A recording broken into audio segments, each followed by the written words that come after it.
सभिनि खां पहिरियों मां असांजी नंढड़ी धीअ असांजे माना अॼु जे हिन ख़ासि प्रोग्राम जी ख़ासि ॻाल्हि आहे त 3 कारड़ा जूं न्याणियूं जेके नासिक रोड नासिक में रहंदियूं आहिनि अॼु जे हिन प्रोग्राम में टिन्हिनि भाग वरितो आहे। हिकु पंहिंजे नृत्य द्वारे पंहिंजे पाण खे पेश कंदी, हिकु गिटार मथां पंहिंजे पाण खे ॻाए करे पेश कंदी ऐं हिकु जेकी सभिनि खां नंढी वो अॼु जे कार्यक्रम में आख़िरी में पलो पाए करे पंहिंजे मिठे आवाज़ सां सभिनि खे ख़ुशि कंदी। अचो त मां पहिरियों सभिनि खां पहिरियों राशि नरेश कारड़ा मां उनखे आमंत्रण थो कयां त अॼु पंहिंजे प्यारे से गीत सां अॼु असांजे सभिनि जो मन मोहे वठे, पर प्यारे से डांस सां सॼो मन मोहे वठे। बेटा जय झूलेलाल। जय झूलेलाल। कीअं सभु मज़े में? हा। कीअं थो लॻे अॼु तव्हांखे सिंधी हिकु प्रोग्राम जे अंदरि सिंधी समाज जो इतिहास जंहिंजो अॼु तव्हां बि हिकु पार्ट थी रहिया आहियो, तव्हांखे कीअं थो लॻे अॼु? महसूस छा थो थिए? जाम ख़ुशि आहियां, सुठो थो लॻे। हा। ऐं बेटा तव्हां अॼु असांजे साम्हूं कहिड़ो नृत्य पेश करण वारा आहियो? भरतनाट्यम। भरतनाट्यम। बेटा इहो जेको नृत्य आहे इहो त ॾाढो ॾुखियो आहे ऐं उहो साल 2 साल जे अंदरि त कॾहिं पूरो न थींदो आहे। हा, मां 3 इयर्स जी हुयमि, मां तॾहिं खां थी कयां। अरे वाह वाह, इनखे घणा साल लॻंदा आहिनि पूरा थियण लाइ? पूरो थियण लाइ 8 इयर्स लॻंदा आहिनि ऐं नंढेपण खां शुरू करणु वधीक सुठो हूंदो आहे छोकी ॿार में फ्लेक्सिबिलिटी हूंदी आहे त उहो इज़ीली ग्रास्प करे सघंदो आहे सभु कुझु। ऐं ओतिरो ई 10-12 साल जो अगरि ॿारु शुरू कंदो आहे त उनखे थोरो प्रॉब्लम थींदी आहे छोकी ओतिरो उनखे टाइम बि एडजस्ट न थींदो अथनि ऐं उन्हनि खे ओतिरो फ्लेक्सिबल न हूंदा आहिनि उहे एज जे हिसाब सां पंहिंजे। इहा माना भरतनाट्यम सिखण सां असांजे शरीर जे अंदरि छा फ़ाइदो थींदो आहे?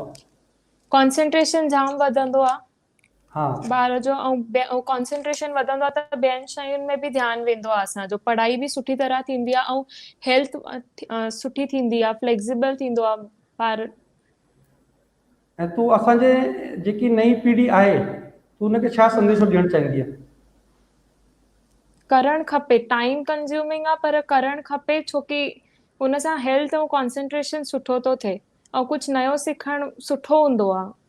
वाह वाह वाह, माना असांजे ॿारनि खे इहे ॻाल्हियूं करणु खपनि ऐं उन्हनि डांस करणु खपे।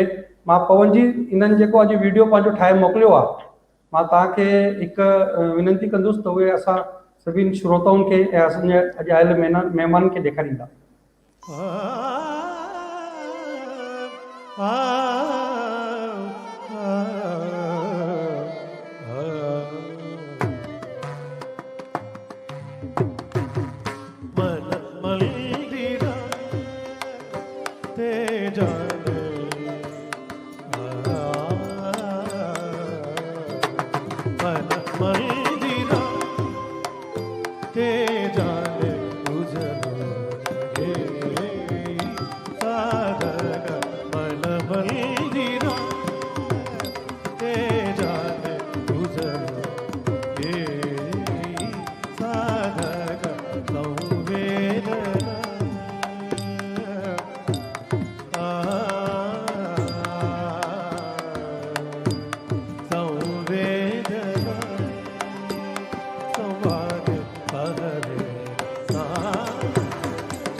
अरे वाह, एकदम मस्त